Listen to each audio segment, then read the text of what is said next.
And now this week from John 14, let not your hearts be troubled. So just a little bit about that verse and to set it up. Obviously, we're living in strange times.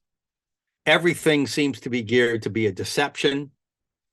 We're going to talk about that later today as well, how the left's favorite tactic is to blame us, conservatives, for guilt and offenses they've committed. That seems to be the most effective way to deflect attention. Hey, if we did it, before it gets exposed that we did it, let's claim that they did it. And we know the media will promote that narrative, and it's true. So it's very disturbing, these times we live in.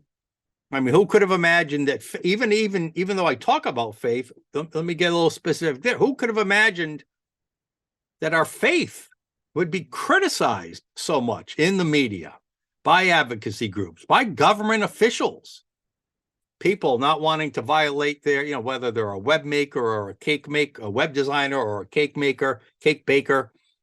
Why can't they be free to make cakes, for whatever purpose they want? And the left that wants to persecute them.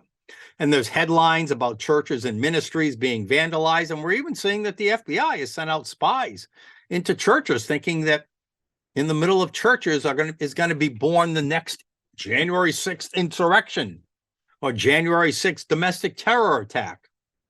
Based on what? Based on what?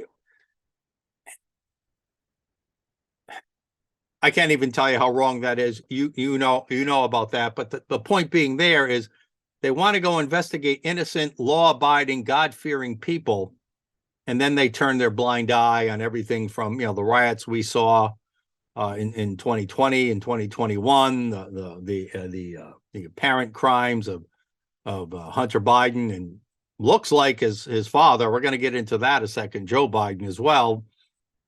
But to think that the FBI has actually opened investigations for no reason, just let's just see if they're doing anything illegal. Open investigations into Catholic parishes in the United States. And this assault on religion has been working for the left. Faithful people cannot be convinced to worship a false god, the false god of transgenderism, or the false god of climate change, or the false god of the false narrative of false god of tax the rich. Faithful people cannot have their foundational principles compromised. But if they can turn more people into people not of faith, then they have a chance to have some of these false gods and false narratives take root. And it's happening in our country. I mean, church attendance is down in America, and that's bad. People are looking for something to believe in.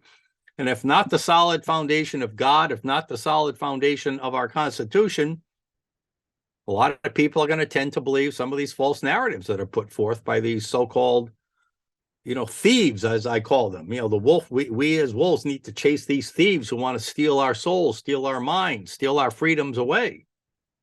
But we've got to become a people of faith once again. And in fact, we've got to be a virtuous people. I can't remember the exact quotes, but many of our founding fathers said that this United States republic-based democracy cannot survive, cannot be effective if it's not administered by a moral people and by a moral populace.